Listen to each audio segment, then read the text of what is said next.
Vamos lá. Amados, enquanto eu estive de férias, o Senhor ele ministrou algumas coisas no nosso coração para nos dar algumas estratégias com relação à IBCC, né?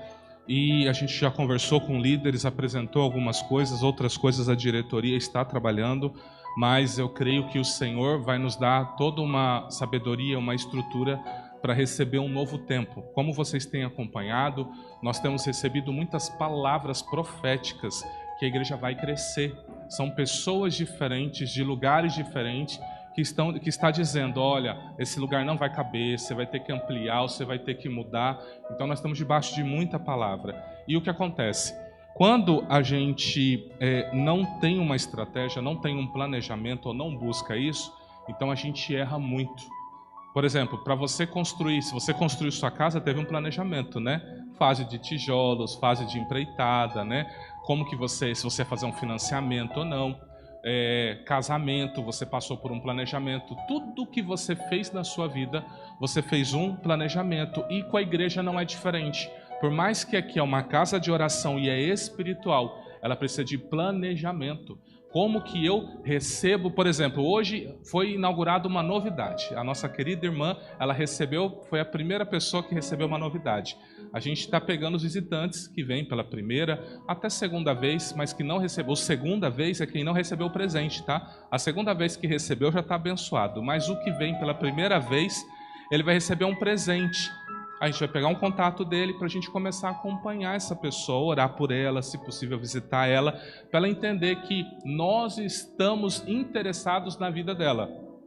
Em que sentido? Nós queremos, se possível, cuidar dela, se for essa a vontade de Deus e se for a concordância da pessoa. Então isso é uma estratégia, tá? Para ela ver, para ela começar a entender como funciona a igreja. E nisso, uma das coisas que Deus me deu para eu estar participando. Eu não sei se vocês repararam, nos últimos 3 meses, eu praticamente não subi ao altar para pregar. Não sei se vocês repararam isso.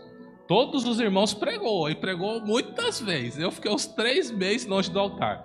Por quê? Porque eu trabalho com uma concepção. Eu quero que todos cresçam. Todos cresçam. Todos. A ideia não é que os irmãos apareçam, porque só um deve aparecer. Só Jesus Cristo, ninguém mais. Mas que todos os irmãos possam ser usados pelo Senhor Jesus. E aí o Senhor Jesus me cobrou nas férias. Ele me cobrou. Ele falou, olha, você tem que aparecer mais. Aparecer em que sentido? Você tem que ministrar mais. Você tem que estar mais presente nos cultos de domingo, trazendo a palavra. Eu falei, amém, Senhor, assim eu vou fazer. Então o que eu vou fazer? O Senhor está começando a me dar série de mensagens.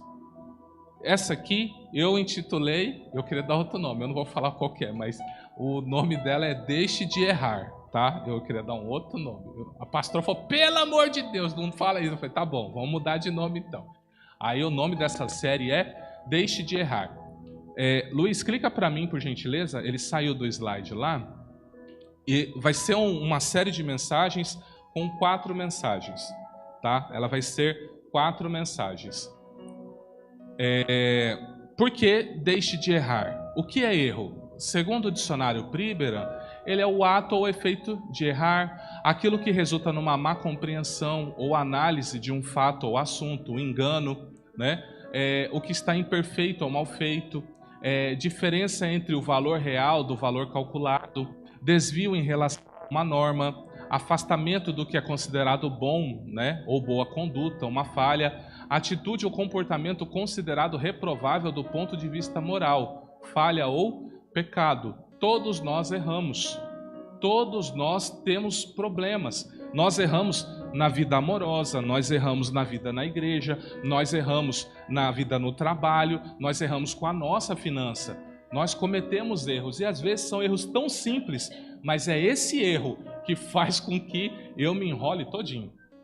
Às vezes, se você for perguntar em casamentos, o problema, às vezes, eu não sei se você reparou, mas casamento, o que destrói um casamento não é uma grande situação. Você já reparou isso? Por exemplo, o casal falir. Isso não destrói um casamento. Os dois se ajuntam e falam, bora de novo. Mas a toalha molhada, passar na hora que está limpando, A mulher se arrumou toda, ó, mostra-se para o marido não fala nada, não é? Aí o marido chega em casa, em vez da mulher falar assim, você é um bom homem, né? Não sei o que lá, ele olha assim, não é? São essas pequenas coisas que destroem, por exemplo, um casamento. Então são pequenas coisas que destroem você.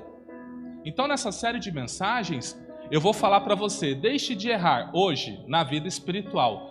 No nosso próximo encontro, que vai ser, se eu não me engano, dia 20, porque vai ter o culto de ceia, né? Dia dos Pais, vai ter uma homenagem depois da ceia. Então nesse dia eu não prego, eu vou pregar no dia 20, né? Aí vai ter depois o culto da família, dirigido pelas mulheres. Aí eu vou falar, deixe de errar na sua vida afetiva, que aqui tem a ver com relacionamento, casamento, namoro, noivado, eu vou entrar nessa parte. E na última, deixe de errar nas suas amizades. Então é uma série de mensagens que envolve toda a sua vida e que pode, quem sabe, dar um norte para você fazer o quê? Correção de rota. Às vezes, eu e você estamos indo por caminhos tortuosos, com decisões erradas, com atitudes erradas que está nos afastando do propósito que a gente está envolvido. Então, eu posso ouvir e falar, nossa, eu preciso corrigir isso na minha vida. Então é tempo de eu corrigir. Sempre é tempo de você fazer uma correção na sua rota. O nome disso é arrependimento. Sempre Deus vai te chamar para o arrependimento, sempre. Você sempre vai fazer algo ou vai insistir em algo que ofende a Deus, ofende o reino de Deus, e Deus vai falar para você, você precisa se arrepender, você precisa mudar de postura. Se você continuar com essa postura, você vai se dar muito mal. Muito mal. Então, hoje nós vamos falar, deixe de errar na vida espiritual. Diz o texto de Oséias 4, do 1 ao 6. Ouvi a palavra do Senhor, vós filhos de Israel, porque o Senhor tem uma contenda com os habitantes da terra. Porque na terra não há verdade, nem benignidade, nem conhecimento de Deus. Só permanecem o perjurar, o mentir, o matar, o furtar e o adulterar. Fazem violência. Um ato sanguinário segue imediatamente a outro. Por isso a terra se lamentará, e qualquer que morar nela desfalecerá, com os animais do campo e com as aves do céu. Até os peixes do mar serão tirados. Todavia, ninguém contenda, ninguém repreenda, porque o teu povo é como os que contendem com o sacerdote. Por isso tropeçarás de dia, e o profeta contigo tropeçará de noite, e destruirei a tua mãe. O meu povo foi destruído porque lhe faltou o conhecimento. Porque tu rejeitastes o conhecimento, também eu te rejeitarei, para que não seja sacerdote diante de mim. E visto que te esqueceste da lei do teu Deus, também eu me esquecerei de teus filhos. Eu te pergunto, está diferente? Esse é um texto que foi escrito quase 3.000 anos atrás. Você liga a TV no horário de 11 horas, você vê algo diferente do que ele falou? Mentira, matar, furtar, adulterar, fazer violência. Um ato sanguinário segue imediatamente o outro. Olha que coisa terrível. Ou seja, o mundo, por mais que a gente recebe tecnologia, ele continua nas mesmas práticas. Só são tempos diferentes, tecnologia diferente, roupa diferente, linguagem diferente. Mas é sempre as mesmas coisas. Qual é o grande destaque que eu chamo para você? Quando você rejeita o conhecimento de quem? De Deus, da sua lei, das suas ordenanças, ele também te rejeita. Então, você precisa entender aonde você está errando na sua vida espiritual. E eu quero chamar a atenção para você que a vida espiritual sua, ela é uma responsabilidade totalmente sua. Não pense você, por eu ser um pastor, que eu tenho a responsabilidade de fazer coisas por você. Eu posso o quê? Dar um suporte. Eu posso dar um conselho. Eu posso orar com você. Eu posso te exortar. Exortar é animar, tá? Exortar não é brigar. Exortar é dar ânimo. É fortalecer você a não desistir. Brigar é admoestar. mas nada mais. É o máximo que eu posso fazer.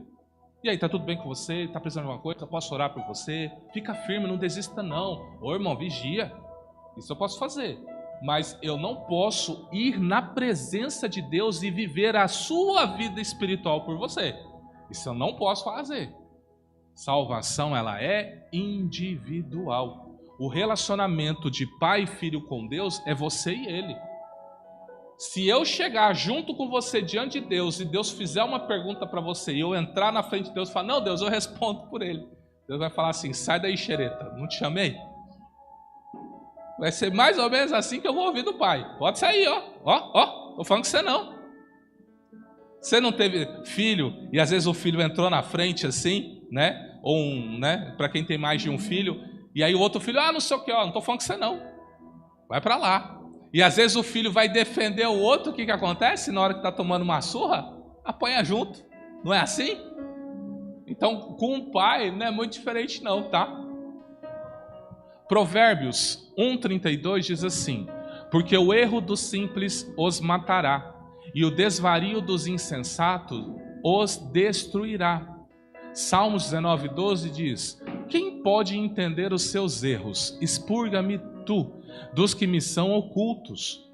2 Tessalonicenses 2, 11 e 12 diz assim, e por isso Deus lhes enviará a operação do erro, para que creiam a mentira, para que sejam julgados todos os que não creram a verdade, antes tiveram prazer na iniquidade.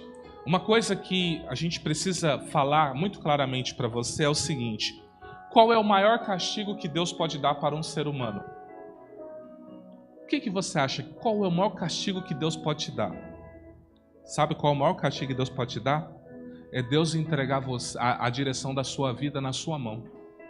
Deixar você fazer o que você quiser. Esse é o maior castigo que Deus pode te dar. Porque Deus tirou a mão, Deus não faz mais nada.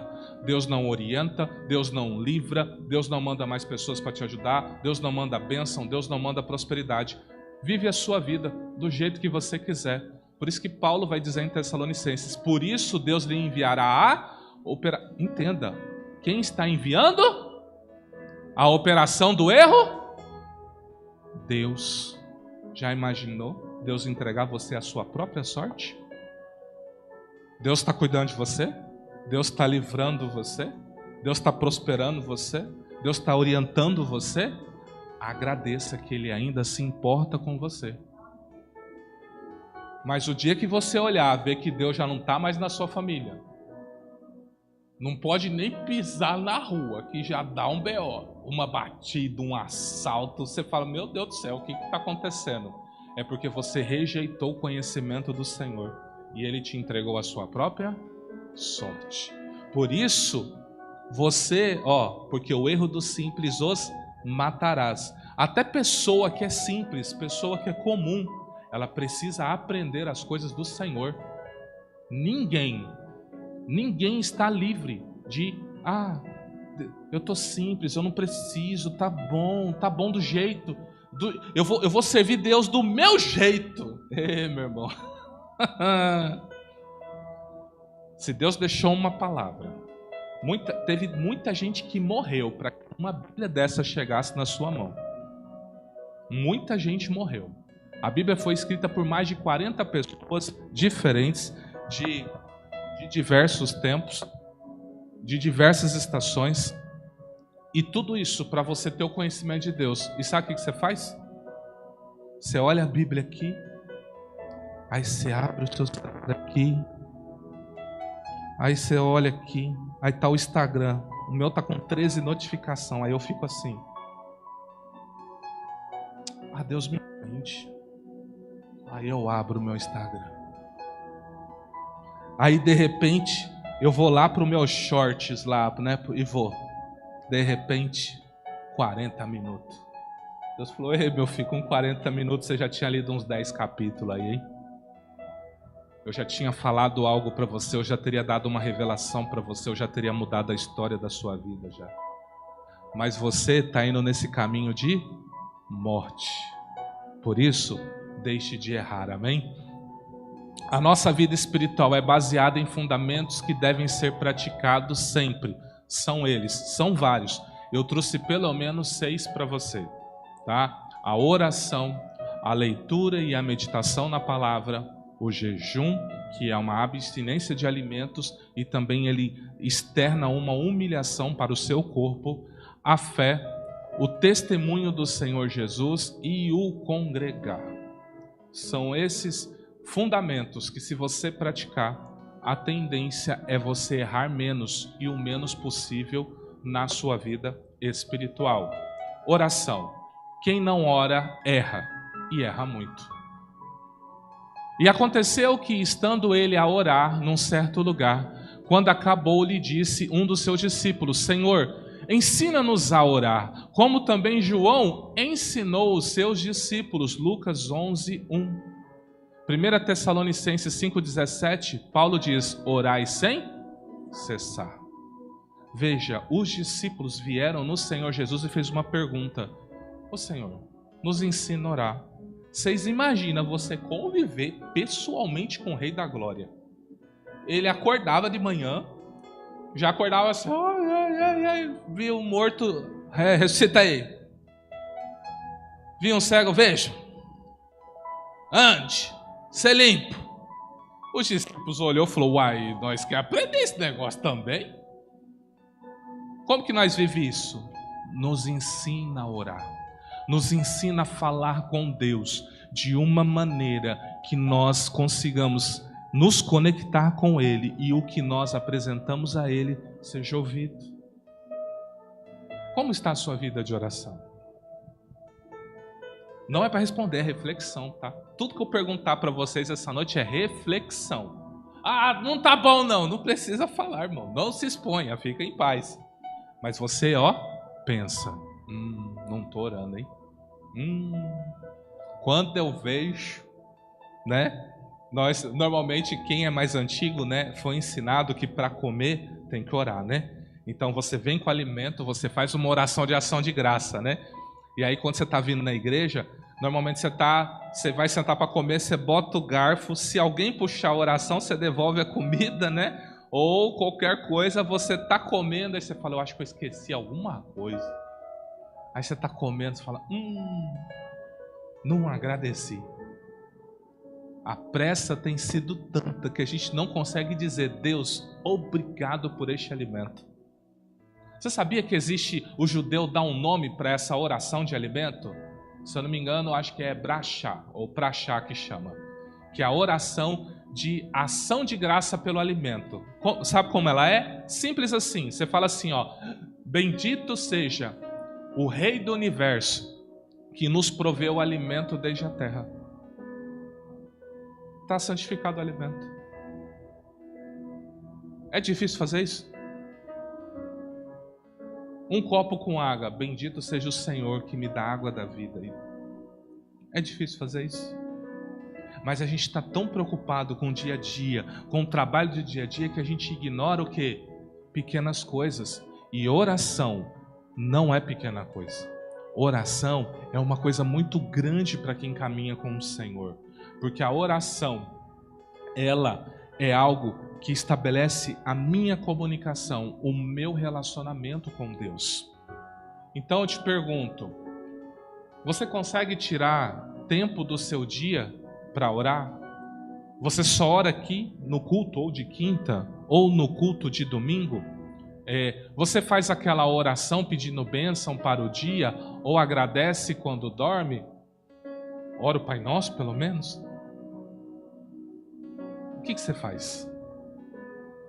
Você consegue? É só você pensar da seguinte maneira. Essa é uma analogia que para o casado vai ser muito melhor para entender. Mas pensa da seguinte maneira. Você que está casado, você precisa que haja o quê? Digamos, um feedback, vamos dizer assim, né? Você chega, e aí, como você está? Eu estou bem, e você? Estou bem também. Aí cada um vai para um canto. Um vai lavar a vasilha, outro vai fazer os negócios. Aí deita, dorme, acorda, vai embora no outro dia para o trabalho, aí volta no outro dia. Eu te pergunto, um casamento assim vai durar muito tempo? Agora chega, por exemplo, o marido. Chega o pastor Valdir em casa, ele pega um botão de rosa e entrega para Claudieres. Receba o ato profético em nome de Jesus. Aí ele está entregando o botão de rosa para você. Aí você pega o botão, ele fala assim: eu estava passando, eu vi essa rosa.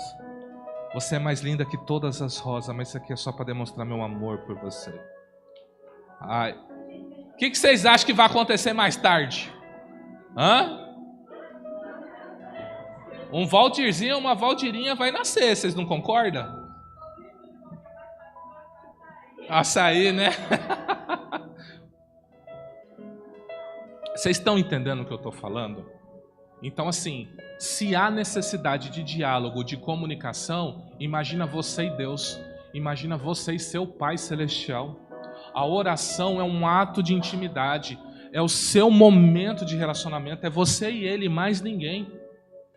Você não pode abdicar deste momento, você não pode abrir mão desse momento. Muitos estão com sérios problemas exclusivamente porque não oraram. Foi fechar negócio, não orou. Foi casar e não orou. Foi arrumar emprego, não trabalhou. Foi viajar e não orou. Gente, para minha viagem de férias, eu fiquei 3 meses orando. 3 meses orando pela minha viagem e orando pela igreja. O que aconteceu? A igreja bombou. Fiquei sabendo que veio um monte de visitante. Bombou, né? Tinha dia que não sabia onde botar o povo aqui. Eu falei, glória a Deus. Mas eu passei 3 meses orando por isso. Minha viagem, uma bênção. Fui bem na ida, fui super bem acolhido onde eu fiquei. Não me deixaram gastar nada lá. Pagar tudo pra mim. Entendeu? Até pagar um baita de um pratão assim de yakisoba lá na feira lá de Campo Grande lá. Você entende? Porque eu plantei algo antes. Então, quando você não prepara, quando você vai, você entrega a sorte, não adianta chegar na hora e clamar socorro por Deus. Você negligenciou por muito tempo. Você sabia que você ia fazer. Chegou alguém e te propôs o negócio, qual é a primeira coisa que você vai fazer? Tá fechado. É isso? Eu preciso de uns dias. Esses dias é o quê? Primeiro você vai falar com o Pai Celestial. Pai, negócio é o seguinte. Esse negócio parece que é bom, mas eu não conheço nem o que vai acontecer comigo daqui a 1 minuto. Imagina esse negócio que eu vou fazer. Eu preciso que o Senhor entre. Mostra para mim. É de Deus? O Senhor está nesse negócio? Foi o Senhor que trouxe? Porque se não foi, tira. Pode ser o melhor negócio do mundo, mas pode não ser bom para mim e nem para a sua vontade na minha vida. Então você entende que você tem que apresentar as coisas para Deus? Você tem que orar, você tem que ir levar a Ele? Se você fizer as coisas de qualquer jeito, aqui quantas pessoas... Eu perdi as contas nesses 5 anos aí de BCC. Quantas pessoas chegou para nós falando, não sei o que, tá, nos ajuda em oração. Eu falei, tá bom, velho. Vamos ver o que dá. Vamos ver. Vamos torcer para dar certo alguma coisa aí, ué. Aí a primeira pergunta que eu faço é, você orou? Então, pois é. Eu falei, Aí é nessa hora que a gente cutuca, né? Então, você entende, né? Por que chegou nisso, né? Mas se Deus mudar essa história aí, eu vou me comprometer. Eu falei, irmão, cuidado com o que você está falando, cuidado. Cuidado, você prometer coisas que você não vai cumprir. Então a oração, ela não é a via que eu vou a Deus para pedir coisas. Eu vou para me relacionar com Ele. E aí, sim, eu apresento minhas necessidades para Ele. Na oração, você rende graças, você louva, você adora, você intercede, você suplica, você clama, você pede, você perdoa ao próximo e recebe o perdão do Pai. Você precisa começar a ter um tempo a sós com seu Deus e seu Pai. Você precisa começar a avaliar essa sua vida de oração. Você precisa pensar nisso seriamente. Seriamente. Mas quando você orar, Vá para o seu quarto, feche a porta e ore ao seu pai que está em secreto. Então o seu pai que vem em secreto o recompensará. Mateus 6,6. Sabe o que Deus está falando aqui? Olha, eu não quero que você fique orando publicamente. Eu quero que você vá para o seu quarto, para o seu cômodo, porque é eu e você. É um relacionamento de intimidade. Por que os casais, quando casam, têm sua casa e seu quarto? Porque eles têm que ter o seu momento de intimidade. Da mesma forma, você precisa de um lugar para ter o seu momento de intimidade. Pode ser a sala da sua casa, pode ser o seu quarto, pode ser um cômodo. Vai que você tem um quarto sobrando lá. Nós temos lá na casa lá onde eu moro, tem um cômodo lá que já é conhecido, né? Por mais que o pessoal goste de jogar algumas coisas lá, mas também é conhecido como quarto de oração. Às vezes o Estevão fala para mim, eu falo, vai lá buscar no quarto. Ele fala, tá no quarto de oração? Eu falo, tá lá no quarto de oração. Ele já sabe que aquele quarto é chamado de quarto de oração. É um momento que ou eu ou a pastora Adriana, a gente vai lá e fica um tempo com Deus. Viver o nosso tempo com Deus. O Pai está esperando. Não erre mais nisto. Crie esse lindo hábito de orar todos os dias. Todos os dias você precisa falar com Deus. O segredo de uma boa oração é: seja simples, seja objetivo.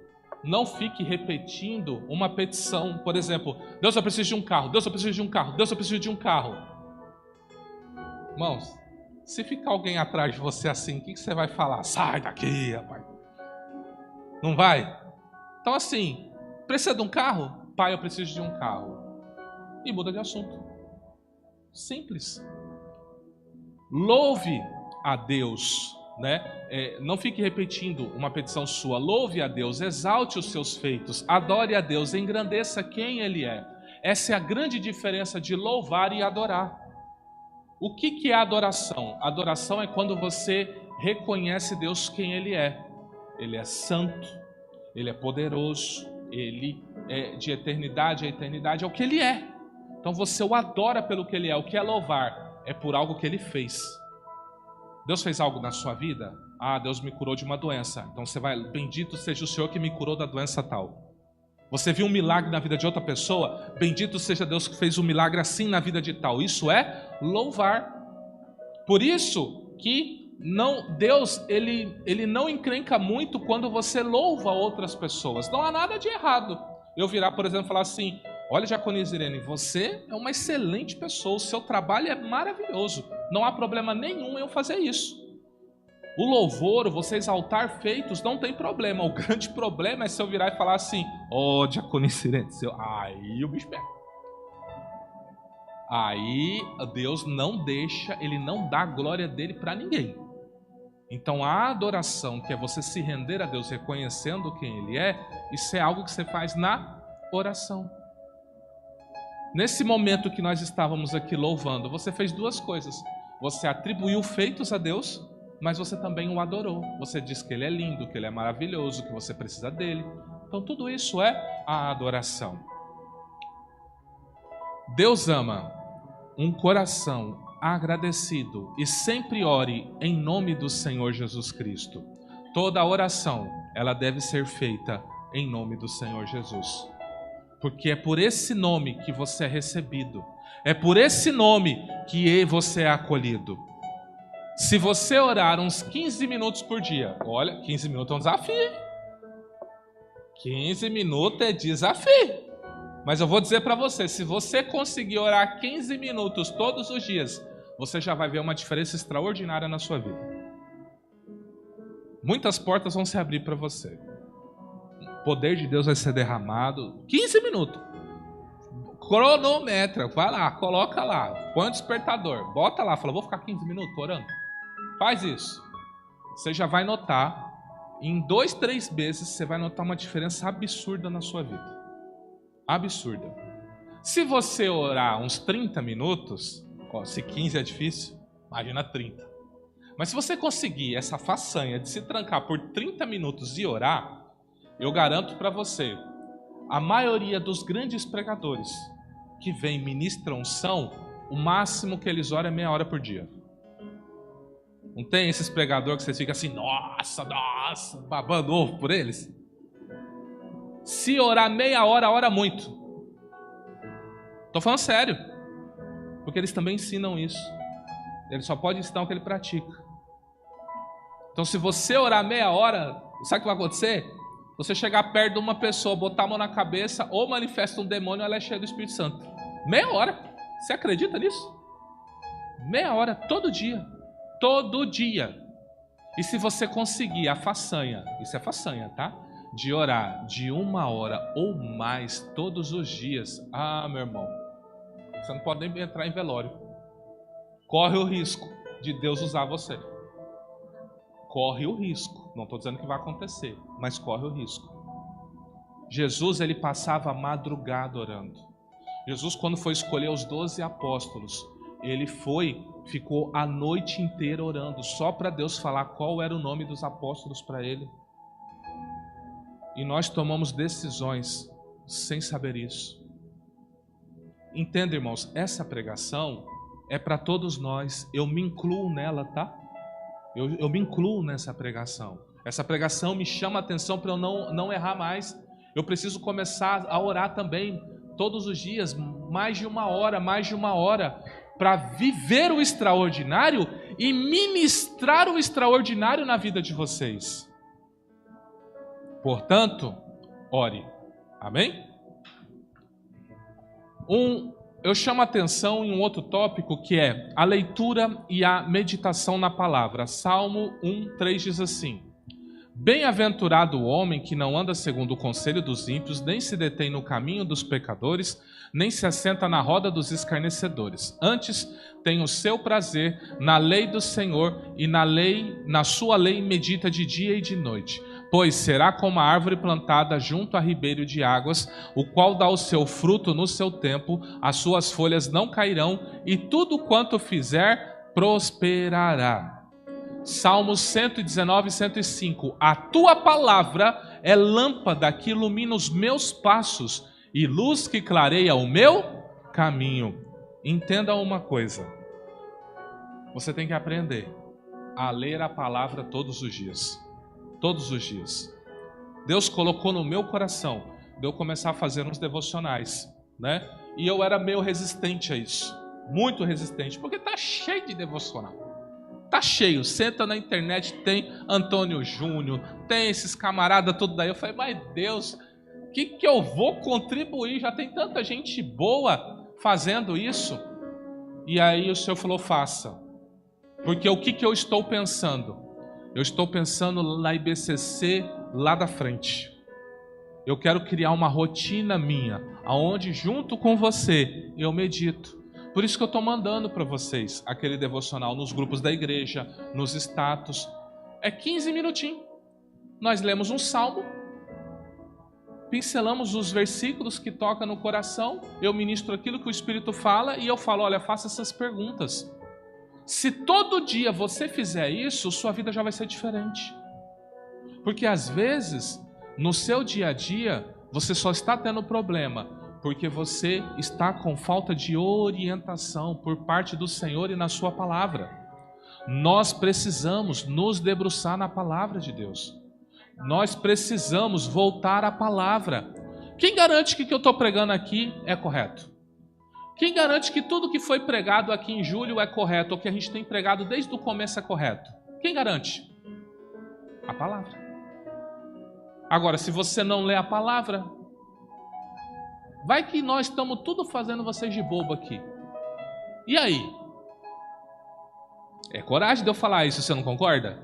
Eu não vou falar contra mim? Estou falando contra mim. Eu tenho que ensinar você a ler a palavra de Deus. Você tem que aprender. Porque é a palavra que te limpa, ela que te purifica, ela que te guia, ela que te instrui.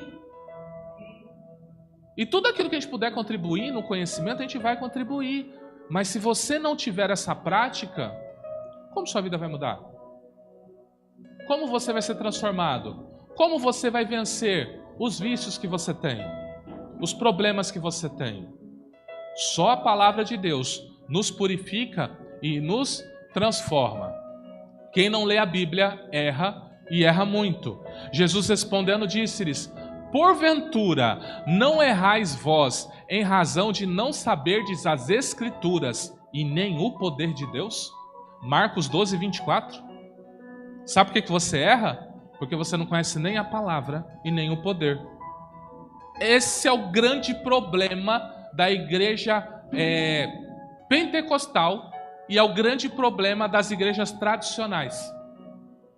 As igrejas tradicionais, elas são bem cheias da palavra, mas elas têm dificuldade com o poder de Deus. Elas alegam que não existe mais poder de Deus, cessou. Ficou lá para trás. E as igrejas pentecostais, elas têm problema em crescer no entendimento das Escrituras, mas roda no poder que é uma beleza. E Jesus está falando, vocês erram, porque ou vocês usam um, ou vocês usam outro. Vocês têm que usar os dois. Deus deixou o poder e a palavra para nós usufruirmos. Então eu preciso conhecer a Escritura e eu preciso mergulhar na presença de Deus, amém? A palavra de Deus, ela não é somente um papel com tinta, ela é vida. Quem a ignora, ignora Deus, a sua vontade. Como você fará a vontade do Pai se você não a conhece? Eu te pergunto, você está agradando a Deus? Aí você vai falar, não sei. Eu vou falar, uai, mas você não tem a Escritura? Você tem a Escritura. O que a Bíblia diz sobre o seu caminhar? Ah, ela diz isso. Você está fazendo? Estou fazendo. Então você está agradando a Deus.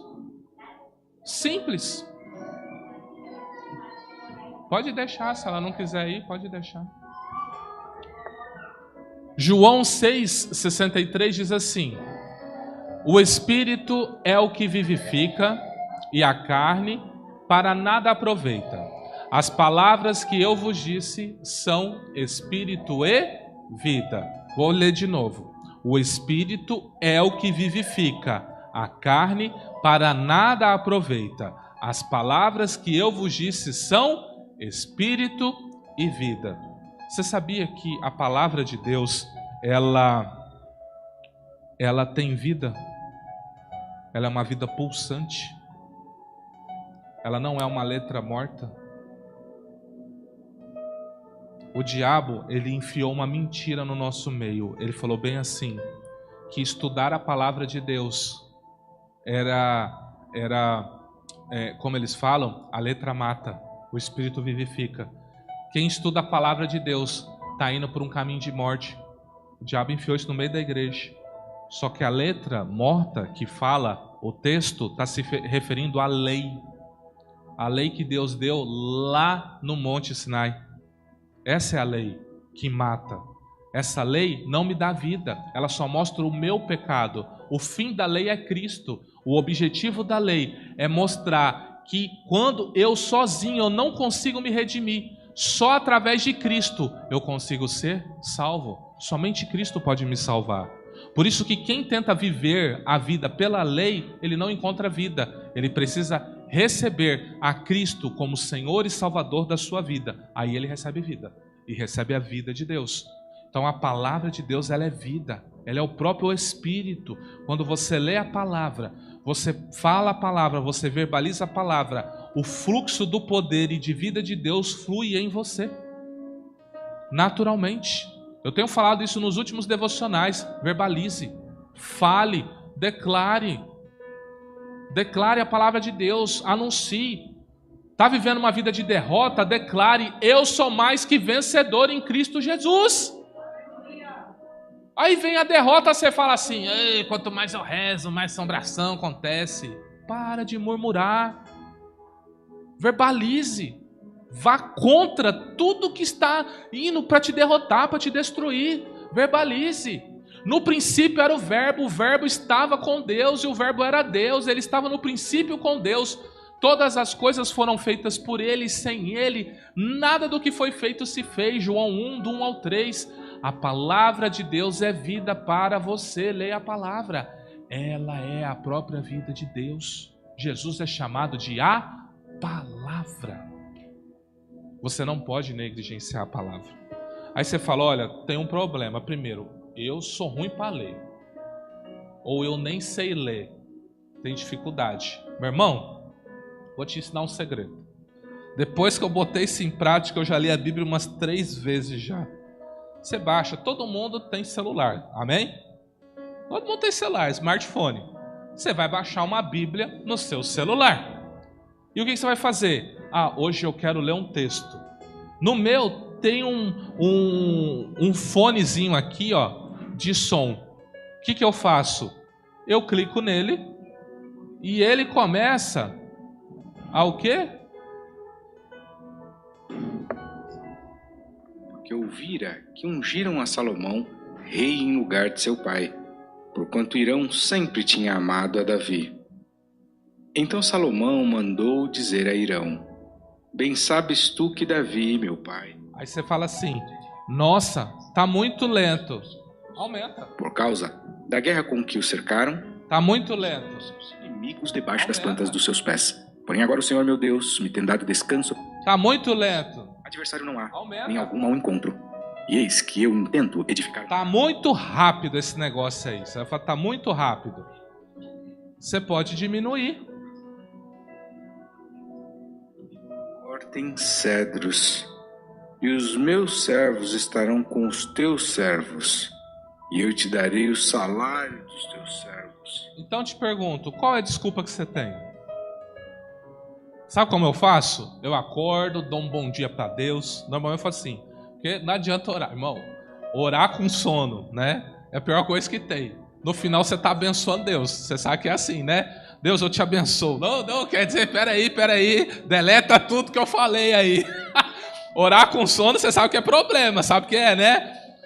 Ó, Deus, não sei o que, né?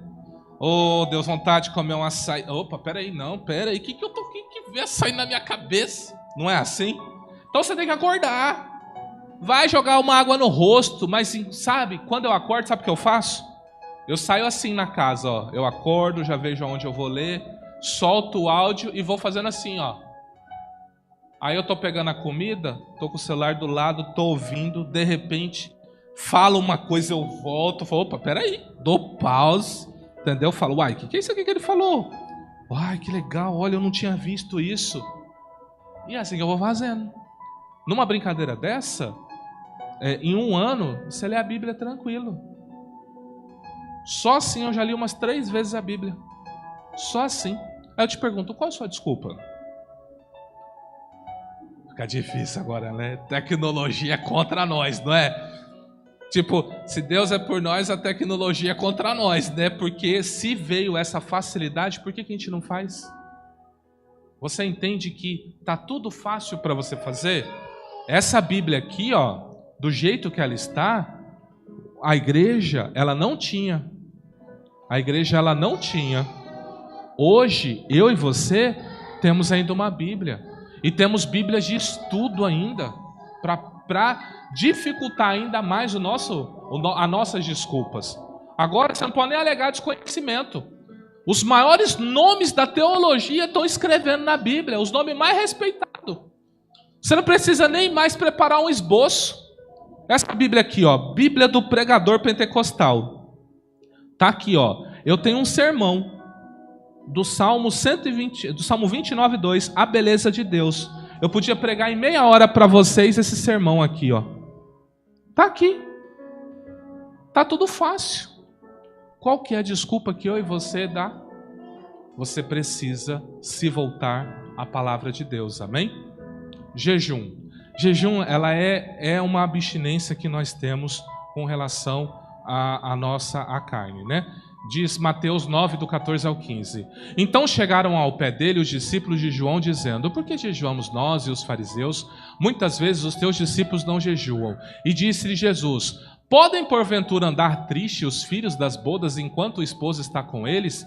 Dias, porém, virão, em que lhes será tirado o esposo, então jejuarão. O que ele está dizendo? Enquanto eu estou com vocês, fiquem tranquilos, vocês não jejuam, mas no dia que eu subir, vocês vão jejuar. Jejum, ele é uma mortificação da carne. Sabe quando o prazer tá bom? Sabe quando você está naquela fase de falar muito palavrão? Sabe quando você dá aquela bicuda assim, né? E de repente você quebra tudo na sua frente? Sabe quando você está nesse período? Sabe quando o seu humor está muito variado? Qualquer coisinha você já dá aquele coice maravilhoso? Jejua. Jejua. Sua carne está sangrando demais, está gritando demais. Então você precisa começar a jejuar para controlar os seus impulsos. O jejum, ele ajuda a gente a conter. Entenda, o seu jejum não muda o coração de Deus.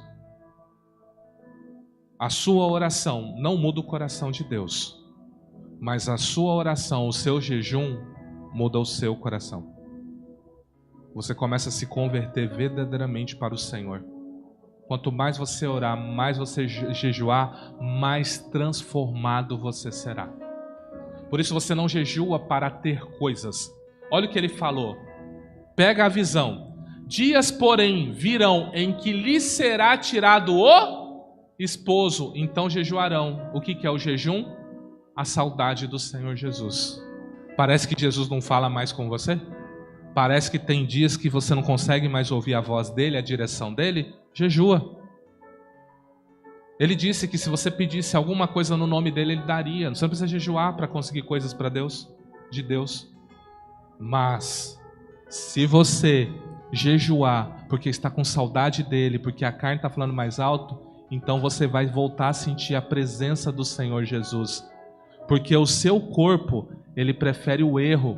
A maior humilhação do nosso corpo é ser privado do seu prazer, principalmente de comer. Não é assim? Fala para mim se tu não fica irritado quando o almoço demora. Principalmente se o churrasco tá ali cantando, você fala, nossa, já era para eu ter comido meio-dia, os caras, vai ficar pronto 2 horas. Você fica feliz? Você fica? Quando tem as filas aqui na igreja para comer, né?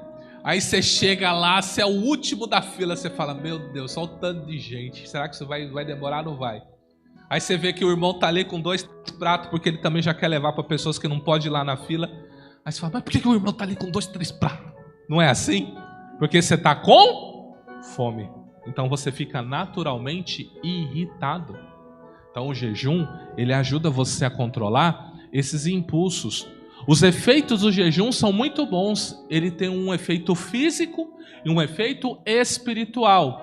Físico, você vai ter uma boa e equilibrada dieta, você vai comer bem, ajuda no controle de peso, não sobrecarregando a articulação, serve como um ato de limpeza de coisas que você comeu em excesso, que consumiu gordura, açúcar. Por exemplo, a pastora Adriana está entrando numa dieta de tirar o açúcar. Então ela tirou bem o açúcar. Foi tomar um pouquinho de sorvete e já foi com dor de cabeça. O corpo dela já está se acostumando a ela não ter açúcar. Você entende? Eu estou pedindo para Deus essa mesma força, essa mesma vontade, entendeu? Por quê? Porque é necessário, né?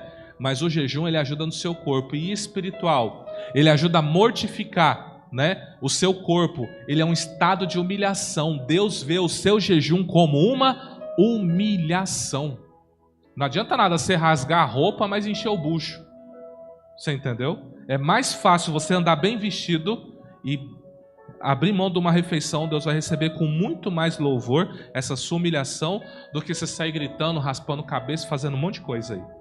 É muito mais fácil você conseguir tocar Deus assim do que de outras maneiras. O jejum, ele também te torna mais sensível. Ele vai te colocar em algo que eu posso chamar de frequência do espírito. Quando você jejua, você libera toxinas do seu corpo e você fica mais perceptível a Deus falando com você. Você consegue ouvir Deus mais claramente. Você sabia disso?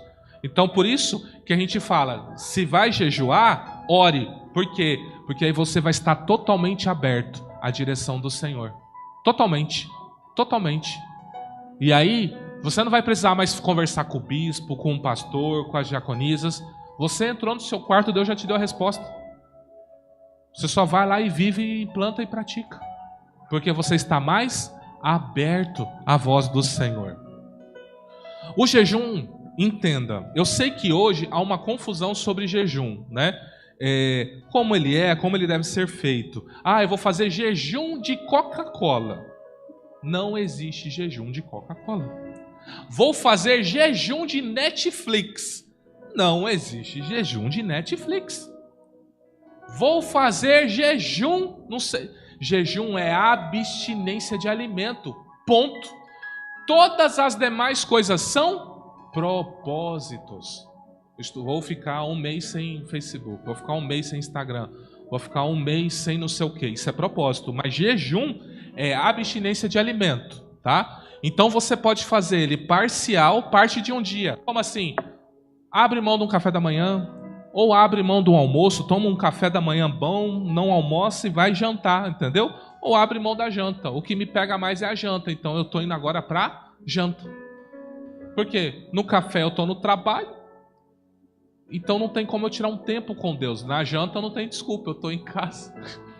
Eu estava fazendo café, estava usando a inteligência do homem, né? Vou fazendo café, chegava no serviço, correria ali, passava rápido, de repente, Deus, estou entregando meu jejum aqui, ia para o almoço. Deus falou assim para mim: muito bonito você, hein, queridão? Eu quero a janta. Eu falei: mas Deus, nessa hora eu estou em casa, ué. Exatamente, fiel. É nessa hora que nós vamos conversar. Eu falei: tá bom. E aí eu comecei a fazer da janta, para começar a gerar resultados espirituais na minha vida, tá? Então, assim, cuidado. Tem gente que leva tão a sério que às vezes vai querer fazer jejum de 3 dias, jejum de 1 semana. Cuidado com isso, tá? Comece fazendo parcial. Tira um café da manhã, tira um almoço, tira uma janta. E quando isso já não refletir mais, você sente que já ficou fraquinho, aí você vai para um dia. Entendeu? Eu quero fazer 3. A partir disso, irmãos, procura um médico. Tem muita gente com problemas renais porque se meteu em fazer jejuns aí prolongados sem consultar um médico. E ele teve sérios problemas. E a Bíblia diz que sacrifício de tolo Deus não recebe. Ou seja, o BO é seu. Foi você que quis fazer esse sacrifício. Deus não pediu esse sacrifício. Mas Deus pediu de Jesus e de Moisés 40 dias. Sim, foi espiritual. Então Deus sustentou eles nesses 40 dias. Mas fora isso, não se atreva a fazer mais do que o seu corpo não pode suportar. Bispo, pela medicina eu não posso fazer jejum, então não jejue. Se você já tem problemas de saúde, não jejue. Quem sabe um propósito, né? Não vou tomar café, não vou tomar um açúcar, faça um propósito. Mas o jejum, ele deve ser feito com abstinência de alimento, mas nunca de líquido. Não faça jejum sem água. Sempre beba água. Amém? Sempre beba água. Não se atreva a fazer jejum somente a gente fala jejum total. Tira o líquido e tira a comida. Se você fizer isso, você pode trazer sérios problemas, até falência de algumas funções vitais do seu corpo. Então não faça isso. Deus não se agrada disso, tá? Como que você faz? Eu quero abrir um jejum. Eu vou fazer essa semana do café da manhã. O que você faz? Você faz assim. Há 2 maneiras de você fazer. Você pode chegar domingo à noite e falar: Deus, essa semana eu vou jejuar do café da manhã. Então eu peço que o Senhor receba esse meu período. E quando terminar no domingo, você vai falar assim: Deus, eu estou te entregando o meu jejum agora aqui no almoço e te agradeço por essa semana. É a primeira coisa para fazer. Um segundo, todos os dias você abre e todos os dias você fecha. Os 2 estão corretos. Vou fazer segunda. Abre segunda. Na hora que você entregar, entrega. Como? Senhor, estou abrindo, hoje eu não vou almoçar. Hoje eu vou ficar um tempo com o Senhor, de jejum, porque eu quero te adorar, quero te louvar com maior efetividade. Amém. Entregou? Vai comer algo? Deus, eu estou te entregando, te agradeço por esse tempo. Simples assim. Não é simples as coisas de Deus? Por que a gente não faz? Qual é a nossa dificuldade? Outro ponto, a fé. Não tem como eu viver para Deus e não viver acreditando nas coisas que Deus faz. O que é a fé? Hebreus 11:1 diz: ora, a fé é o firme fundamento das coisas que se esperam e a prova das coisas que não se veem. Como ela surge? A fé, conforme Romanos 10:17, de sorte que a fé é pelo ouvir e o ouvir pela palavra de Deus. Tem como agradar a Deus sem fé? Hebreus 11:6 diz: ora, sem fé é impossível agradar-lhe, porque é necessário que aquele que se aproxima de Deus creia que ele existe e que é galardoador dos que o buscam. O que nós temos que entender, então? A fé é o poder da palavra de Deus revelada no nosso espírito para vivermos o espiritual no mundo natural. Mas ela é também um dom espiritual, conforme está descrito em 1 Coríntios 12:9. Como dom, é uma atuação sobrenatural para algo fenomenal. Mas no nosso dia a dia, a fé ela vem assim. Sabe quando você veio cabisbaixo para o culto? Você falou, acho que minha vida não vale a pena. Aí vem um pregador, trouxe uma palavra, você, nossa, agora eu vou vencer, agora vai funcionar. O que é isso? A palavra revelada de Deus que entrou dentro de você, ela gerou essa convicção dentro de você. Então é assim que funciona a fé. A fé como dom é só mais para quem está trabalhando para Deus, porque precisa fazer algo extraordinário ali na frente. Mas todos nós temos essa fé que é gerada pela palavra. Olha só que interessante, uma fé pequena, vamos supor que você fala assim, mas minha fé é tão pequenininha, eu não tenho essa fé grande que a maioria das pessoas tem. A Bíblia diz que a fé pequena, ela move o sobrenatural, você sabia disso? Olha o que diz o texto em Mateus 17:20. E Jesus lhes disse, por causa da vossa pequena fé, porque em verdade vos digo que se tiverdes fé como um grão de mostarda, direis a este monte, passa daqui para acolá, e há de passar, e nada vos será impossível. Sua fé é pequena? Você já move o impossível. Você entende? Uma fé pequena já gera o sobrenatural. Então não se preocupe se você tem uma fé. Você tem que todo dia viver a Deus. Eu não sei se você está notando, mas tudo que eu estou falando aqui, um é conectado ao outro. Eu disse que a fé ela vem pelo e ouvir pela. Aí você faz a meditação. Quando você faz a meditação, o que vai acontecer com você? Vai ser gerado fé. Quando você tiver fé, você vai começar a acreditar que Deus está mais com você. Você vai começar a orar. Você entende que tudo está conectado? Todas as coisas estão conectadas. Esses fundamentos, ele está conectado. Portanto, nós não podemos ser mais incrédulos. Aqui já vai exigir um pouco mais de atitude sua. Precisamos falar do nosso Senhor primeiro com as nossas atitudes, depois com palavras. João 1,12 diz, mas a todos quantos o receberam, deu-lhes o poder de serem feitos filhos de Deus, os que não creem, os quais creem no seu nome, os quais não nasceram do sangue, nem da vontade da carne, nem da vontade do varão, mas de Deus. Lembre-se de uma coisa, o mundo não lê a Bíblia, mas ele lê você. E você tem dado testemunho do Senhor Jesus? Quantas pessoas querem ser como você? Muitas ou nenhuma? Quantas já falaram assim, olha, eu não sou crente, mas o dia que eu for crente, eu quero ser que nem a Marisa, quero ser que nem o Valdir, que nem a Claudieres, que nem a Poliana. Quantos têm falado assim, será? Ao meu e ao seu respeito. Nós precisamos dar testemunho, sabe por quê? Romanos 2,24 diz, porque como está escrito, o nome de Deus é blasfemado entre os gentios por causa de vós. Então as pessoas falam mal de Deus por mim e por sua causa. Isso é terrível, não é? Pessoas falarem mal de Deus ou falar que não crê em Deus porque olhou para mim. Você entende que você carrega um testemunho? Você carrega uma vida. O Espírito habitando dentro de você, você carrega uma vida, a vida de Deus dentro de você. Então você precisa entender que a sua conduta fora desse lugar aqui faz toda a diferença. Aqui todo mundo, né? Aqui é a congregação do santo, não é? Tá todo mundo bem, todo mundo abraçando, beijando, mas e quando a gente sair daquela porta lá? Será que a gente vai se cuidar? A gente vai se amar? A gente vai orar uns pelos outros? A gente vai profetizar coisas boas uns pelos outros? Ou pelos nossos vizinhos? Como será? Você foi chamado para ser sal e não trevas, sal para salgar e não sal para ser pisado. Vós sois o sal da terra. Se o sal for insípido, com que se há de salgar? Para nada mais presta, senão para se lançar fora e ser pisado pelos homens.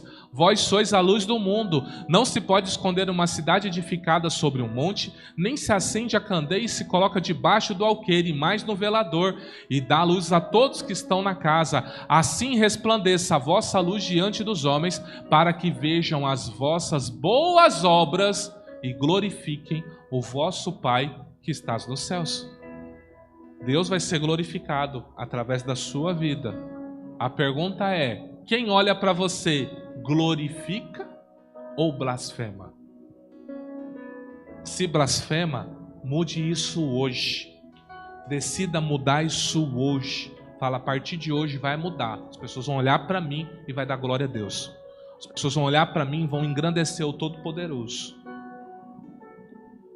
Mas recebereis a virtude do Espírito Santo que há de vir sobre vós, e ser-me-eis testemunhas, tanto em Jerusalém como em toda a Judéia e Samaria, até os confins da terra.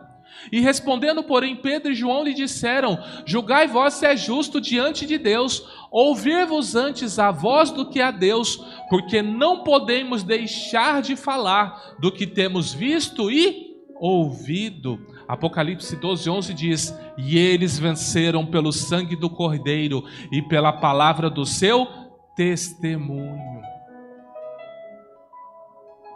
Existe algo que vai muito além de você, que é falar do Senhor Jesus e viver por Ele. Isso excede você, isso transpassa você. Você precisa colocar a sua vida em ordem com Deus. Quando o Senhor te chamar para a eternidade, o que você quer ouvir da boca dele? Primeiro, então dirá o rei aos que tiverem à sua direita: vinde benditos de meu Pai, possuí por herança o reino que vos está preparado desde a fundação do mundo. Você quer ouvir isso? Ou você quer ouvir: então dirá também aos que tiverem à sua esquerda: apartai-vos de mim, malditos, para o fogo eterno preparado para o diabo e seus anjos. O que você quer ouvir? Eu quero essa aqui. Deus me livre é dois. Sangue de Jesus tem poder com esse negócio aqui. Comece a trabalhar a sua vida, porque Ele quer falar a primeira frase para você. Ele não quer falar a segunda frase para você, Ele quer falar a primeira. Por fim, a última coisa que falta para você ter uma vida consolidada, firme no Senhor, sempre recebendo a orientação do Senhor, é o quê? É congregar. É você viver a família da fé que Deus te dá. Em Cristo somos irmãos, precisamos nos reunir para celebrar o nome do Senhor. Se você não congrega, você erra, e você erra muito. Hebreus 10:25 diz: não deixando a nossa congregação, como é costume de alguns, antes admoestando uns aos outros, e tanto mais quanto vedes que vai se aproximando aquele dia. Ó, quão bom e quão suave é que os irmãos vivam em união. Deus espera de mim e de você que nós tenhamos um lugar para a gente se reunir em família, um lugar para nós orarmos uns pelos outros, cuidar uns dos outros. Não temos como fugir disso. Pessoa que diz assim, ó, tome muito cuidado com pessoa que fala assim: Deus está comigo lá em casa, eu sou dos montes, eu sou dos lugares aí, ó, eu não tenho lugar para ficar. Irmãos, biblicamente falando, não há base para ele falar disso. Nós precisamos sim de um lugar para ter base, de um lugar para ter comunhão. Como eu vou ser repreendido se não tem ninguém que me exorta? Sabe por que as pessoas não querem congregar? Porque ela vai começar a ouvir verdades. E vai ter o trabalhar de Deus, e isso dói, isso machuca. Isso é terrível para mim, para você. E se tá errado, irmão. Não tem conversa não. É baixar a cabeça, falar, errei. Eu não sei vocês, mas quando eu tenho uns particular com Deus, o Senhor, quando fala comigo, não é não é um docinho, não. Eu não sei vocês. Vou contar uma experiência que eu tive. Uma irmã tinha relatado para mim que estavam acusando ela de ingratidão. Eu estava 11 horas da noite lavando o carro. Não tinha ninguém passando na rua. Sozinho. Dava para ouvir certinho, né, o mundo espiritual, né? Estou ali lavando o carro, falando, Deus, que absurdo. Como? Né? Como? Que esse povo fica falando de gratidão. Que absurdo, que absurdo. E estou lá lavando o carro. De repente vem a voz do Espírito. Com eu lavando o carro. Lavando. Falou bem assim para mim. Ainda bem, nessa hora eu creio que Deus me poupou. Porque ele falou no plural. Mas falou bem assim. Vocês não têm moral para falar de ingratidão. E eu lá, jogando água no carro. Porque vocês vivem uma vida de ingratidão ao Pai. Eu, tá bom. Continuei lavando, falei, deixa quieto esse assunto, deixa quieto. Sabe quando você quer enfiar a cabeça no buraco assim e falar, Deus me livre? Mas da onde você esconde Deus? Não tem como se esconder do Senhor. Por isso, vamos ficar firmes. Eu sei que às vezes a gente passa por lutas, situações, adversidades. Às vezes eu vou falar coisas que você não vai gostar. Ou vou ter atitudes que você não vai gostar. É para isso que serve o perdão. Para isso que você tem que vir em mim e falar, bispo, eu não gostei disso que você falou, não gostei disso que você fez. Eu vou falar, meu irmão, me perdoe, não foi meu objetivo te ferir, não foi meu objetivo te machucar, mas me perdoe mesmo assim. E a gente segue. Você que quase saiu às vezes na faca com o irmão, com uma irmã, você tá lá comendo com ele nos domingos, porque comigo que mal fiz nada, você não quer me ver pintado nem de ouro. Nós somos irmãos da fé, uai. Nós vamos viver a eternidade junto. Não é? Vamos ser uma família. Você precisa entender que você tem que dar atenção à sua vida com Deus para deixar de errar na sua vida espiritual. Então eu convido você a ficar em pé e eu quero que você faça uma reflexão. Pode ligar essa luz aí.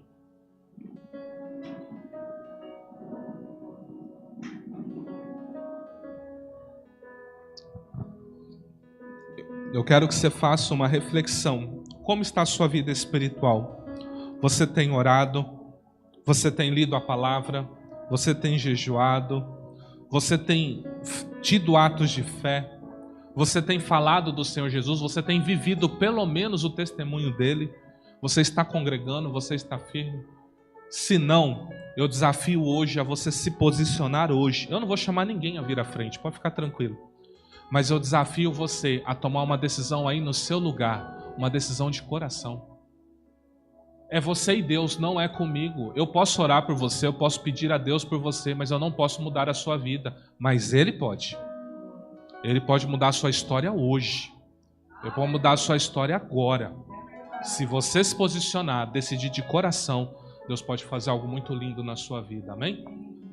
Curva a sua cabeça, feche os seus olhos. Pai, no nome do Senhor Jesus, eu venho a Ti, Senhor, apresentar a minha vida, a vida desta congregação e de todos os meus irmãos, Senhor. O Senhor nos falou esta noite que nós não podemos errar com a nossa vida espiritual. Nós devemos estar atentos à nossa vida de oração. Nós devemos respeitar, amar e ler a Sua palavra. Nós devemos, Senhor, praticar jejum, Senhor. Sempre que possível a gente deve jejuar, Senhor. Nós, Senhor, devemos também ter fé. Nós devemos acreditar no Senhor, nas Suas promessas e viver o sobrenatural todos os dias. Nós precisamos receber essa mudança de vida que Jesus nos dá e manifestar ela. Porque nós temos que ir, nós temos que pregar o Evangelho, nós temos que anunciar a Cristo, mas primeiramente com o nosso comportamento. se nós somos um povo que blasfema o Teu nome, nos perdoa esta noite, mas nos dá a chance de mudar, nos dá a chance de viver o diferente, Senhor. Por isso, nos transforma, Senhor, nos liberta de todos os vícios que nos aprisiona e nos impede de fazer esse testemunho ao Senhor Jesus. Nos liberta da bebida, nos liberta do cigarro, nos liberta da pornografia, da luxúria, nos liberta, Senhor, de tudo aquilo que te ofende. Faz de nós uma nova criatura esta noite, meu Deus. Nós precisamos, Senhor, viver uma novidade de vida e anunciar a Cristo com a nossa boca e através da nossa vida. E Pai, nós queremos congregar, nós queremos estar firme na casa de oração. Por isso, Senhor, se eu ofendi qualquer pessoa aqui nesta noite, primeiramente eu peço perdão ao Senhor e eu peço perdão a todos os irmãos aqui presentes. Se eu ofendi, falei algo, fiz algo, que eu possa ser perdoado no coração deles, da mesma forma que eu perdoo qualquer um que me ofendeu, falou qualquer coisa, Senhor. E com isso eu peço que o seu perdão esteja estabelecido esta noite e que o Senhor nos dê força para ficar firmes na casa de oração, firmes no propósito de nos reunir como santos do Senhor, te adorando e te exaltando, Senhor. Pai, muito obrigado.